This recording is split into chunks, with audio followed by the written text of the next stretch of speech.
Esta semana, como creo que casi todas las últimas, la única industria que en este país no ha ido con números en baja ha sido la industria del meme, como habitualmente ocurre. Y esta semana me he topado con uno específicamente que sirvió también para reflexionar más allá del humor, que es de alguna forma la función principal de los memes. El meme con el cual me topé y al cual estoy haciendo referencia tenía que ver con la figura de Papo, el músico argentino Norberto Papo Napolitano, el rockero emblemático, en la pose en el cual estaba en el programa Sábado Bus se hacía alusión a esa pelea con DJ Derón, donde le decía a DJ Derón, buscate un laburo digno. Pero en vez de laburo, estaba tachada la palabra laburo, y decía, buscate un problema digno. Y era dirigido desde un rosarino hacia un porteño en una pelea, diciéndoles que se busquen un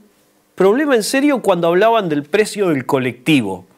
Muchos medios de comunicación de la ciudad de Buenos Aires hacían alusión al astronómico, por llamarlo de alguna forma, aumento del precio del colectivo, sin tener mucha idea, o por lo menos sí, y a lo mejor lo omitían, de cuál es el precio del boleto de colectivo en distintas ciudades y en distintas provincias argentinas. Bueno, sobre ese tema me parece que vamos a hablar.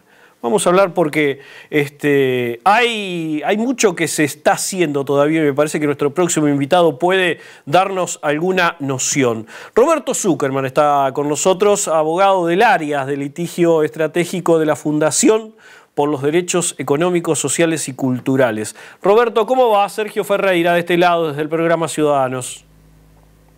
¿Qué tal, Sergio? ¿Cómo te va? La verdad que una alegría una vez más estar con ustedes. Y la verdad es que acuerdo con ese meme, ¿no? No sé de qué se quejan los porteños pagando todavía un boleto tan barato. Era así, porque me parece que no supera los 400 pesos todavía el boleto en la ciudad de Buenos Aires. En Santa Fe tenemos un boleto de 980, si mal no recuerdo. En algunos casos que hay que pasar áreas metropolitanas supera los 1200, lo cual es una diferencia astronómica. Sí, absolutamente. Es como bien decís vos. Bueno, lo cierto es que estamos acostumbrados, digamos, a que los porteños se quejen de llenos, porque si hay algo que han hecho los sucesivos gobiernos de distinto signo político es generarles enormes subsidios en lo que tiene que ver no solamente con transporte, sino con tarifa de servicios públicos en general, sea agua, sea gas, sea electricidad. Realmente las diferencias son astronómicas y de hecho, como bien decís vos, el lunes aumentaron 100 pesos el monto del boleto, ahora no llega ni a 400 pesos y se quejan como si lo hubiesen, no sé, generado realmente un aumento desmedido. De hecho, se quejan, veía en algún lado, porque Milei les generó aumentos en el transporte por un 400%. O sea, imagínate lo irrisorio que era. De hecho, yo me acuerdo por haber viajado seguido, digamos, y estar viviendo en Buenos Aires, realmente una vergüenza lo que uno pagaba en el subte o en el colectivo. Así que la verdad es que todavía están muy lejos de los números que lamentablemente tenemos que pagar en las distintas ciudades santafesinas y argentinas, producto de la quita de subsidio del transporte que hizo el presidente Milei, solamente para las provincias argentinas, todas las provincias argentinas. ¿Por qué? Bueno, porque el AMBA, el Capital Federal y Gran Buenos Aires, siguen teniendo enormes subsidios, ¿no? Ahora, ahí vale recordar esto, y hablábamos en otro tiempo también, Roberto, sobre este tema. Distintas ciudades están impulsando un amparo colectivo y se va a tramitar en la ciudad de Rosario como causa madre. Sí, en realidad en este caso son vecinas de la ciudad de Rosario que, bueno, decidieron con nosotros hacer esta acción colectiva, este amparo colectivo, que bueno, digo, no, como todas estas cosas, nunca está exenta de dificultades, ¿no? Porque nosotros presentamos el amparo colectivo cuando Milei dejó de enviar los subsidios a todo el país. Bueno, en ese primer momento el juez dijo que estas vecinas no tenían derecho a reclamar. Tuvimos que recurrir a la Cámara de Apelaciones Federal, la Cámara de Apelaciones nos dio la razón, nos obligó al juez de primera instancia del Juzgado Federal número 1 de Rosario a que tramite el amparo colectivo y también ordenó que se inscriba el proceso colectivo, porque es un amparo colectivo, en la Corte Suprema de Justicia de la Nación. Cuando se produce esta inscripción, la Corte dice que nuestro amparo es el primer amparo, es el amparo madre, es el amparo en el cual van a tener que venir a presentarse al juzgado y al amparo nuestro todos los amparos que se hayan presentado o se quieran presentar como reclamo sobre este tema de la quita de subsidios. Así que para nosotros claramente es una alegría, es una ratificación, digamos, es un espaldarazo, porque bueno, va consolidando, digamos, este derecho a reclamar y que, bueno, oportunamente, esperemos que no en demasiado tiempo, la justicia nos pueda dar la razón y obligue al gobierno nacional a que vuelva a transferir los recursos del transporte.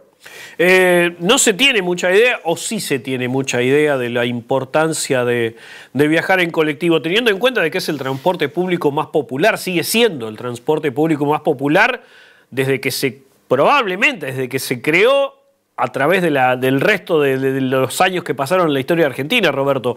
¿Se tiene idea realmente de la importancia de una tarifa de colectivos subsidiada, equiparada con sueldos, por llamarlo de alguna forma, con la importancia o la vitalidad del servicio? ¿Se tiene idea desde una decisión burocrática en Buenos Aires? No, por supuesto que no se tiene idea, porque bueno, no se tiene idea de lo que tiene que hacer un Estado. Es decir, cuando hablamos de subsidios al transporte, no hablamos solamente de la movilidad, vos lo decís, de sectores populares. En realidad debemos hablar de transporte masivo, en el caso nuestro del colectivo, porque no tenemos otros, digamos, ¿no? Digo, hay algún tren interurbano en algunos lugares, digamos, pero lo que quiero decir es que ojalá tuviéramos más transportes masivos y que no solamente los sectores populares se movilicen de esa manera. De hecho, el que ha tenido la oportunidad de viajar a Buenos Aires o a otras ciudades importantes del mundo que tienen subte, metro, como cada uno lo quiera llamar, subterráneos o trenes urbanos, habrá visto que personas de alto poder adquisitivo también se suben a esos medios masivos, porque siempre el Estado debería privilegiar estos medios masivos en contraposición al uso del auto individual, donde cada uno muchas veces anda solo en un vehículo que le sobra su dimensión y esa estructura para movilizar a una sola persona. Entonces, siempre debería el Estado poder seducir a la población para que la primera forma de movilidad sea esa. Lo mismo, digo, con otros medios de transporte, pero lo que vemos es que el Estado Nacional hace todo lo contrario, porque, digo, quiere quitarle fuerza a la aerolínea de bandera, quita obviamente fuerza porque quiere privatizar o cerrar los trenes. Entonces se hace todo lo contrario de lo que se debería hacer. Es decir, hoy el uso del auto particular en muchas de las grandes ciudades del mundo siempre tiende a que sea la última opción. Y en nuestro caso termina siendo la primera porque no tenemos otra opción en muchos casos, ¿no? O porque falta infraestructura ciclista. Es decir, bueno, el tema de movilidad urbana es un tema muy profundo, digamos, no es una pavada, ni es una cuestión solo de subsidios, pero claramente el subsidio ordena y genera incentivos también para movilizarse. Tal cual. Desde el comienzo del trámite, desde el comienzo de la discusión de distintos intendentes, entre ellos el de Rosario, Santa Fe, como para mencionar algunos, ¿hubo algún cambio en profundidad del transporte público allí en la ciudad de Rosario? Aquí, bueno, obviamente tiene que ver con el precio y quizás se ha resentido en algún punto la frecuencia, pero no se nota tanto, al menos. ¿En Rosario pasa algo en ese sentido? No, pero por supuesto que se deteriora el servicio y de hecho concejales de la ciudad de Rosario han hecho un reclamo en ese sentido, digamos, ¿no? Esto es una situación que en realidad se ha vuelto estructural. La pandemia, por supuesto, en su momento también agravó notablemente y que, bueno, esta quita de subsidio, digamos, es ya pegarle, digamos, en la línea de flotación al sistema de transporte. Entonces, bueno, por eso, digo, los recursos, si bien no es lo único, por supuesto que es un elemento fundamental a la hora de tener un buen servicio, de poder ampliarlo, de tener más frecuencias, y después, obviamente, que tiene que ver con distintas políticas que se lleven adelante en cada gobierno. Lo que creo es que nosotros lo que necesitamos, Sergio, es unir fuerzas. Si bien hay una red federal de intendentes, y uno ha visto, vos nombrabas a algunos intendentes, se puede sumar también, por ejemplo, la intendente de Paraná, para hablar de otros intendentes de la zona. Sí. Pero lo que quiero decir es que hace falta que esa voluntad de los intendentes o de gobernadores, cuando vemos reunidos a Puyaro con otro gobernador de la zona centro, u otros gobernadores más, lo que tienen que hacer es trasladarla a sus legisladores para que hagan fuerza en el Congreso y que por lo menos hagan valer el impuesto al combustible que nos están cobrando a todos cada vez que cargamos combustible, y que después se lo termina quedando Capital, Gran Buenos Aires, y el gobierno nacional solamente le da subsidios a ellos provenientes de esos fondos y a nosotros no nos da nada. Tal cual, tal cual. Roberto, te aprovecho para cambiarte un segundo de tema. Si todo va como está siendo hipotéticamente hasta ahora, el año que viene tendremos un calendario electoral dividido como en las últimas elecciones, primer semestre de elecciones provinciales, segundo semestre de elecciones nacionales, pero se va a agregar el aditamento de que podemos llegar a elegir, todo se encamina hacia eso, convencionales constituyentes. Va a ser también un elemento electoral del año que viene. ¿Qué estás viendo en ese marco planteado? Bueno, en primer lugar me parece bien. Me parece que es una buena noticia, pero bueno, con distintos comentarios al respecto. Por un lado, digamos, me parece que es importante, en estos días se está conmemorando, festejando un nuevo aniversario, si se quiere, de lo que fue la reforma del 94. Sí. Esto significa que nuestra provincia, si bien tiene una constitución del 62, que ya venía, digamos, con necesidades de modificación, la reforma del 94, que se están cumpliendo 30 años, agregó aún más necesidades y más apuros, si se quiere, para cumplir con esa constitución del 94 y para cumplir con una constitución del siglo XXI, que estamos llegando a un cuarto del siglo XXI. Claro. Digo, no es que recién empieza. Entonces, digo, necesitamos una modificación a la Constitución. Ahora, yo que tengo varios roles en mi vida, me gustaría poder hacer esta disquisición. Digo, si yo me pongo en académico, o sea, que soy profesor de Derecho Constitucional, que me tocó hace 30 años cuando se debatía la Constitución Nacional ser un alumno de Derecho Constitucional, que al año siguiente ya era ayudante y empecé mi carrera académica y enseño Derecho Constitucional desde los 20 años, te digo, por supuesto, uno siempre quiere participar de una reforma, y sí, entiende que es necesaria la reforma y por supuesto, digamos que a uno le gusta el bronce, digamos, ¿no? Quiero decir, a uno le gusta quedar en la historia de poder formar parte de ese proceso. Ahora, yo no soy solamente un académico o formo parte de una élite de intelectuales, digamos, ¿no?, que habla de manera teórica. Yo además he cumplido funciones políticas, he sido votado por el pueblo de Rosario y entonces yo también tengo, digamos, esa exigencia, que es una exigencia que el debate de una futura reforma no quede para especialistas, para eruditos, para iluminados,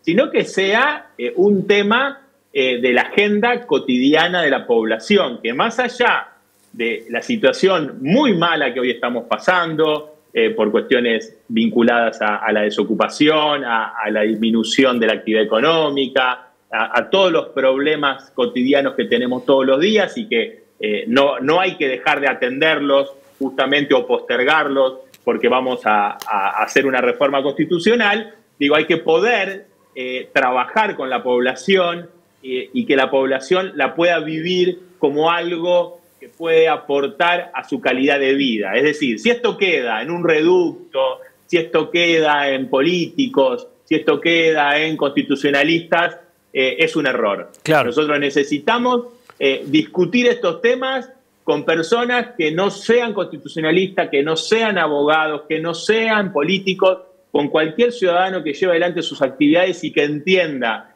que si nos vamos a reunir en Santa Fe o en donde sea a reformar la Constitución y se va a gastar plata para llevar adelante esa reforma, que esa reforma le puede transformar la vida. Porque hoy estamos ante una situación de una crisis de representación donde creo que lo que no podemos hacer es que la población crea que nosotros vivimos en la nube de Úbeda, como se dijo en algún momento, digo, vivimos en otro mundo, sí, y no tenemos contacto con la realidad. Está perfecta es perfectamente explicada la visión. Roberto, te agradecemos muchísimo tu tiempo y seguramente de los dos temas que abordamos hoy seguiremos hablando en algún otro momento.